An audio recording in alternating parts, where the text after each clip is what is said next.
мен азыркы өкмөттүн сүйлөп аткан сөзүн bir баягы фантаст деп коем да.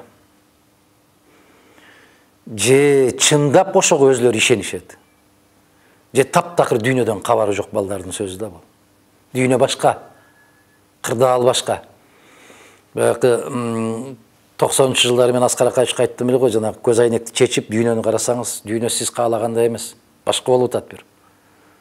Биз жок болуп бараткан мамлекет болуп атабыз деп. Мен бүгүнкү балдардын айтканында айтам да, бул фантастика, жомок. Эми 25 орун басар коебуз дейт да. Сиз айтып аткан мамлекеттин куржуну кебетеси ал. Анан 25 орун басар керек экен да. 25 орун басарга 25 айдоочу керек, 25 жардамчы керек, 25 катчысы керек, эшиктен кирди чыкты чайпай дегендей. Эмне кажети бар? Биз атка минерлерди кыскартуу жолу менен жүрүп отуралы десек, азыр булар демилге көтөрүп атат, 25 министрдин орун басары дайындалат. Кайдан? Кайсы каражат менен? Алар эмне жумуш кылат? Министрдин орун басарларынын кылаар жумушу жок. Эртеден кечке карасаң, депутаттар деле пассианс ойноп отурбайбы, компьютерлерин ачып алып көрүп атпайсыңар өзүңөр, көп болуп. А 25 орун басар эмне жумуш кылат? Бул баягы сыноо өткөрө турган бир аянтчага айландырышып алды да. Орустар песочница деп коет го, кум, мындай төрт буштук кылып кум кылып коет, ошонун ичине жаш балдар кирип алып ойношот. Өкмөттү ошондой бир песочницага айландырып алды да, ушундай кылып ойноп отуруп тургула, карап көргүлө дегендей бир маселе. Бул жакшы эмес, туура эмес маселе бул.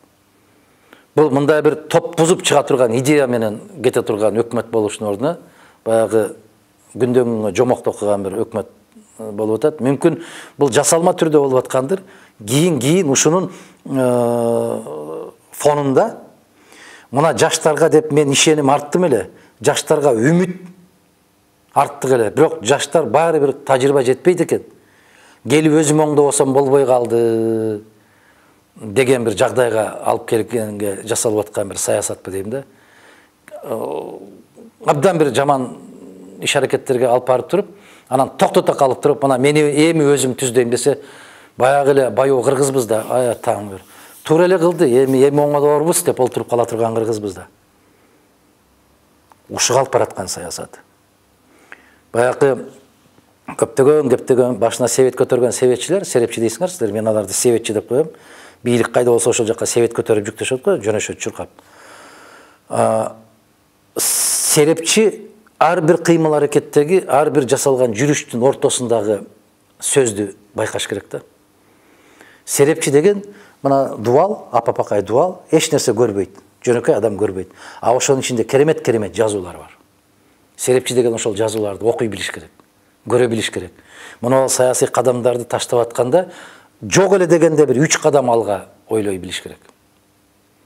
Мына азыркы жасалып аткан жүрүштөрдүн баары, жанакы сиз айтып аткандай, мына жаштар деген жаштар экен, колдорунан келбейт экен. Мен үмүт арттым эле, мен аталык ордумду аткардым эле, балдарды тарбияладым десем, тажрыйба баары бир тажрыйба керек экен. Балдарды кечирип койгула. Булар үчүн мен жооп берем. Мына мен өзүм түздөйм, буйрса өзүм түздөйм деп келерге жасалып аткан жол. Анан 1-декабрдан баштап Конституциянын жаңы редакциясы ишине кирди. Президент болуштун кажети жок. Азыр бүт бардык бийликтин баары өкмөттүн колунда. Бирок биз парламенттик өлкөбүз, ал иш жүзүндө таптакыр. Сиз билесизби, биз эч кандай мамлекет эмеспиз. Биз бир партиянын 4-5 мүчөсүнүн диктатурасынын курчоосунда калган, алсыз, чабал, караңгы, аргасыз, басарга жол таппаган, келечегибизди көрө албаган, чындыкты уга албаган, бир ак менен караны ажырата албаган, адилеттүүлүк кара күчтүн астында басылып калган, сабаттуу инсандар сабатсыздыктардын алдында калып калган, интеллигент адамдар сөгүш менен каргыштын аркасынан жашап келген, топтун басымында калып калган, бир алсыз, келечегибизди көрө албаган бир мамлекетпиз. Антып айтпағыла, біз парламенттік өлкөбүз, президенттік өлкөбүз, біздің конституциябыз бар деп қаншалық айтпағыла ал жалған сөздер бары. Алар окшошпойт, жарашпайт. Мына 14-інде ертең бүрсүгүн 2 күндөн кейін Өзбекстанның президентінің президент болғанына 1 жыл болады. Шавкат Мирзиёевтің келгеніне 1 жыл болады, 14 декабрда. 1 жылдың içinde 40 миллиард доллардан ашық инвестиция алып келіп Өзбекстанда. Реформаны түйінен жаңыртып, башқа экономикалық формацияға жол ашып қойды. 1 жылдың içinde 10 жылдан бері 7 жыл бүтіп өтеді. 7,5 жылдың içinde bir қадам шеше албаған мәселесін Өзбекстанда 1 жылдың içinde шешіп отырады. Мына Түркия менен товар алмашуысы қанша пайызға өсті, Қазақстан менен товар алмашуысы қанша пайызға өсті, Россия менен қанша пайызға. Путин айтты, болып көрмегендей темп менен өсті деп.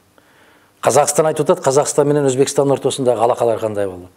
Өзбекстан менен Түркияның ортасындағы алақа қандай болып отады. Түркменистан менен, Тәжікстан менен қандай болып отады.